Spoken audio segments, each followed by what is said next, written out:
আসসালামু আলাইকুম, আশা করি আপনারা সবাই অনেক ভালো আছেন। নতুন একটা টেকনিক্স ভিডিওতে আপনাদের সবাইকে স্বাগতম। আমাদের আজকের দিনে নাম্বার 1 টেকনিক্স হলো, আপনারা সবাই জানেন যে Realme GT Neo 3 মোবাইলটা Dimensity 8001 প্রসেসর দিয়ে আসতে পারে।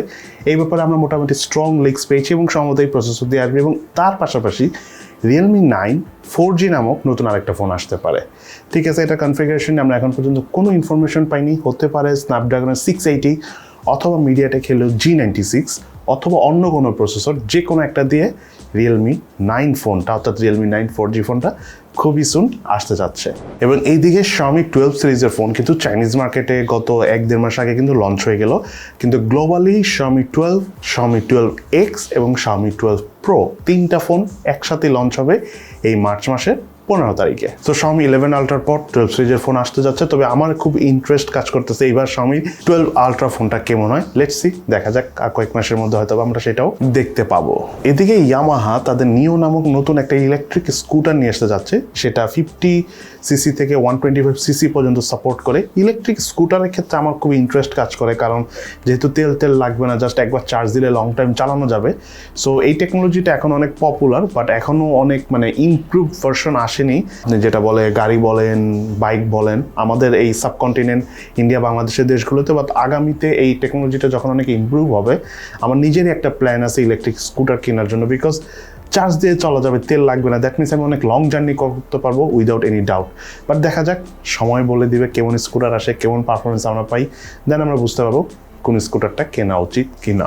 এদিকে ভিভোর X সিরিজের X80 মোবাইলটি ইন্ডিয়ান মার্কেটে এপ্রিল মাসে লঞ্চ হতে যাচ্ছে। স্ন্যাপড্রাগন 8 Gen 1 প্রসেসর থাকতে পারে অথবা মিডিয়াটেক Dimensity 9000 বা 8100 প্রসেসর থাকতে পারে। বাট যেটাই হোক, X সিরিজের নতুন একটা ফোন আমরা দেখতে যাচ্ছি। এর পাশাপাশি Asus কিন্তু আপনারা সবাই জানেন যে গত বছরের শেষের দিক থেকে OLED প্যানেল নিয়ে কিন্তু তারা অনেক কাজ করছিল।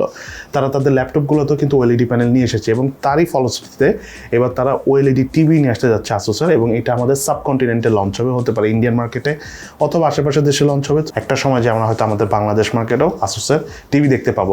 Xiaomi বলেন বা আদার্স কোম্পানি OnePlus বলেন বা Infinix বলেন, এদের টুকটাক যেসব টিভি বের হয়েছে সেগুলো আমরা খুব একটা না পেলেও Asusের টিভি যদি বের হয়, সেটা কিন্তু আমরা অনেক ভালোভাবেই বাংলাদেশ মার্কেটে দেখতে পাবো, কারণ Asusের অনেক ডিলার রয়েছে বাংলাদেশ মার্কেটে। দ্যাটস ওয়াই খুব ইজিলি সেসব ডিলাররা নিয়ে আসবে। এদিকে রাশিয়াতে কিন্তু অ্যাপেলের আইফোন বিক্রি করা অলমোস্ট বন্ধ হয়ে গিয়েছে, অনেক স্টোরই বন্ধ হয়ে গিয়েছে অ্যাপেলের আইফোন যেসব স্টোরে সেল করে থাকে রাশিয়াতে। এবং তার পাশাপাশি অ্যাপেলের বেশ কিছু অ্যাপস রয়েছে, অ্যাপেলের বেশ কিছু সুবিধা রয়েছে, যেমন অ্যাপেলের যে ম্যাপস রয়েছে, সেই ম্যাপস এখন প্রপারলি আর রাশিয়াতে এই মুহূর্তে ইউজ করা যাচ্ছে না। এদিকে টেকনো স্পার্ক 8C মোবাইলটি আগামীকাল বাংলাদেশ মার্কেটে অফিসিয়ালি 11,990 টাকায় পাওয়া যাবে। মোবাইলটিতে 6GB RAM 64GB storage variant রয়েছে। তার পাশাপাশি মোবাইলটি আরও বড় ভেরিয়েন্টও আগামীতে আসতে পারে। বাট এই 6GB র্যামের মধ্যে 3GB হলো অরিজিনাল র্যাম এবং বাকি 3GB র্যাম হলো টেকনোর নতুন একটা টেকনোলজি নিয়ে তারা কাজ করতেছে, মেমোরি ফিউশন টেকনোলজি। তার মাধ্যমে তারা এই 3GB র্যামটা নিয়ে এসেছে, যেটাকে আপনারা বলতে পারেন অনেকটা ভার্চুয়াল র্যামের মতো।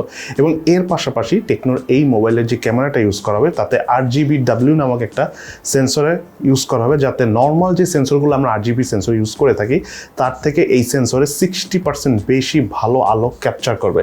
এবং তার পাশাপাশি এই সেন্সরের যে লেন্সটা থাকবে, নর্মাল লেন্সগুলো সচরাচর প্লাস্টিকের তৈরি থাকে, বাট এই লেন্সটা প্লাস্টিকের পাশাপাশি গ্লাস দ্বারা মিক্স করে তৈরি করা থাকবে। সো ওইসব নর্মাল লেন্সের থেকে টেকনোর এই মোবাইলের ক্যামেরা লেন্সের পারফরমেন্স 30% ইমপ্রুভ থাকবে। বাট যাই হোক, এই ফোনটা আমাদের চ্যানেল থেকে খুবই সুন আপনারা রিভিউ দেখতে পাবেন, তখন আই হোপ আপনারা ক্লিয়ার হয়ে যাবেন টেকনো স্পার্ক 8C মোবাইলটা 11-12 হাজার টাকা প্রাইসের যে কেমন ফোন।